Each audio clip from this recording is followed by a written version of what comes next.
Isang summit ang isinigawa sa Ontario. Sentro ang karanasan ng mga kabataang newcomers sa Canada.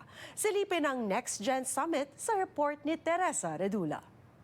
Nandito po tayo sa Scarborough Civic Center para sa Next Gen Youth Summit na dinaluhan ng mga youth at 18 community organizations. Ang summit na ito, layunin daw na iangat ang boses ng kabataang Pilipino. Sa ikalawang araw ng summit, ramdam ang enerhiyang dala ng kabataan na umaasang balang araw. May mas maiambag sa bansang kanilang bagong tahanan. Isa sa kanila ang grade 10 student mula Pilipinas na si Ziv Amihan. Unang-unang challenge ko po syempre is yung connections ko po. Nung pagkapasok ko po sa school, parang I was so scared na wala pong mga friends. Pero yung mga ESL class ko po, it really helped po. Taong 2024 nang dumating si Amihan sa Canada kasama ang kanyang ama. Gayun din ang grade 12 student mula Bangladesh na si Elma Tasnia. I'm entirely new, so I lack information. So as much I can get is all I have to take. Ang pagdalo sa summit, isang oportunidad na hindi raw nila dapat palampasin, lalo't ilan sa mga nagbahagi ng mga kwento Martes, kapwa immigrants na ngayon matagumpay na sa kanilang larangan. And I felt like I was seen as an immigrant myself.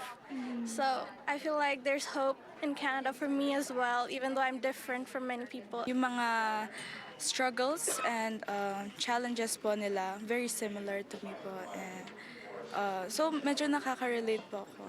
And nakaka-inspire to do better po in terms of my school and to be more involved sa community. Ayon sa Kababayan Multicultural Center, idinisenyo ang summit para suportahan ang mga racialized newcomer youth gamit ang safe and inclusive space, kung saan may pagmamalaki nila ang kanilang cultural heritage habang nag-i-integrate sa lipunan ng Canada. Ang main takeaway na gusto namin para sa mga youth is to feel the sense of community and really have that resources para maka-adjust sila dito sa buhay sa Canada and for them to thrive here in Canada as well. They can see that though they've come here to Canada, they may not be comfortable with the language yet, or they may be adjusting, that their life too can be successful and can be meaningful, and they can thrive just like the organizers here. Bukod sa mga keynote speakers at panel discussions, isinagawa rin dito ang community fair, networking opportunities at interactive workshops, kabilang ang cultural pride, self-identity at mental health.